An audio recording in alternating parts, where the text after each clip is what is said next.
Hello বন্ধুরা, কেমন আছো তোমরা সবাই? আশা করি তোমরা সবাই খুব ভালো আছো, আমরাও খুব ভালো আছি।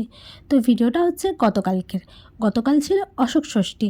সারাদিন তো আমি শ্বশুরবাড়িতে ছিলাম, এবার রাতেরবেলা বাপের বাড়ি চলে এসেছি। তাই ভাবছি কী খাবো, ভাত মুড়ি তো খেতে পারবো না। তো এর জন্যই ভাবলাম লুচি আর ছোলার ডাল খাই। আর এই প্রথম আমি আটার লুচি বানাচ্ছি, জানি না কেমন হবে খেতে।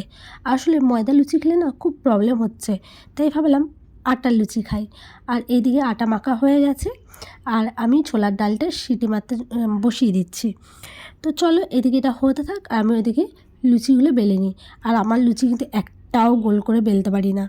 তো যেমনই হোক আমি তো খাবো, ট্যাড়া ব্যাকা যাই হোক তাই চলে যাবে। আর আসলে এই অশোক ষষ্ঠীটা না যাদের সন্তান আছে তো তাদেরকে করতে হয়। তো অশোক ষষ্ঠী, ঝিঙে ষষ্ঠী, অনেক ষষ্ঠীই আছে, কিন্তু আমাদের বাঙালিদের মধ্যে এত ষষ্ঠী কিন্তু নেই। তো যাই হোক, তোমাদের সাথে কথা বলতে বলতে লুচিগুলো বেলাও হয়ে গেছে, আর এদিকে আমি তেল দিয়ে দিয়েছিলাম, তেলটা গরমও হয়ে গেছে। এবার টুকটুক করে 4টে লুচি বেলে নিই, তার কারণ হচ্ছে 4টে লুচিই আমি খাবো, বেশি করব না। বাসিটা আমার ভালো লাগে না খেতে, আর বাসিটা খেলেও প্রচণ্ড অম্বল হয়ে যায়। তো চলো এদিকে লুচি করাও হয়ে গেছে, আর আমি পাশে ছোলার ডালটা বসিয়ে দিয়েছিলাম, তো সেটা করাও হয়ে গেছে। তো চলো এবার জমিয়ে খেয়ে নিই, আর মিনি ব্লগটা এখানেই শেষ করছি। আশা করি ব্লগটা তোমাদের ভালো লাগলে একটা লাইক করে দিও। বাই।